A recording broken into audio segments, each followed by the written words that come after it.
la radio des Français dans le monde. Le club des partenaires. On découvre ensemble les experts de Experts Expat et aujourd'hui, j'accueille Florence Reich. Nous sommes à Dubaï, mais Florence a voyagé l'Afrique, l'Indonésie, le Brésil, le Mexique, les Philippines. Pas mal de voyages depuis ses 25 ans et depuis 25 ans. Bonjour Florence. Mais bonjour Gauthier. Alors, tu as eu quelques expériences, on va dire, d'expat dans ta vie. Oui, absolument. C'est vraiment toute ma vie, l'expatriation. Et si je comprends bien, on se retrouve aujourd'hui puisque tu veux à ton tour partager ces expériences aux autres. Absolument. J'ai voulu vraiment repartager avec la communauté d'expats tout ce que j'avais appris en chemin, tout ce qui m'avait fait grandir, tout ce qui en fait m'a permis d'être qui je suis aujourd'hui.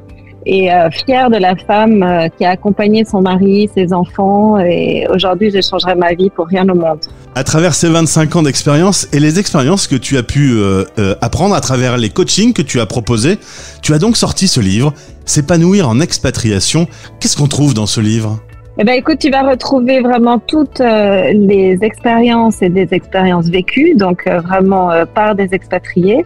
Tu vas retrouver vraiment tous les conseils qu'on pourrait donner quand on démarre l'expatriation, quand on est en cours d'expatriation ou quand on est un peu en fin d'expatriation. Tout ce qui alimente en fait le quotidien, et on parle surtout aussi de communication, d'état d'esprit, on parle de comment rencontrer d'autres expats, d'aller vers d'autres communautés, de découvrir les cultures, les langues, de s'intégrer dans les différentes associations, que ce soit à l'école.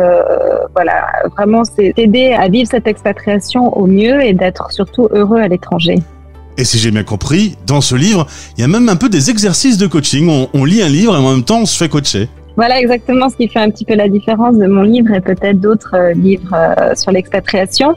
C'est qu'à la fin de chaque chapitre, j'invite vraiment les expatriés, enfin mon lecteur surtout, à réfléchir sur le thème que j'aurais partagé dans le chapitre avec sa propre perspective, puisque finalement on a tous des expériences différentes, des cultures différentes, et donc on aura de toute manière des réponses différentes à ces questions. Et Florence, pour terminer, tu as souligné le fait que c'était un livre positif. Ça te tient à cœur ? Oui, c'est vrai que c'est un livre qui est très positif parce que voilà, ça c'est ma personnalité, c'est comme ça que je vois les choses. J'aime transformer les challenges en expériences positives. Donc, pour les gens qui me connaissent, c'est vraiment un trait de ma personnalité. Et puis c'est vrai que les gens viennent souvent vers moi pour cette positivité et puis cette empathie aussi beaucoup. Alors le livre est disponible en 6 langues différentes depuis Amazon. Le lien est dans ce podcast. Je rappelle le titre, S'épanouir en expatriation, les secrets d'une expat en série. Merci Florence. Merci Gauthier.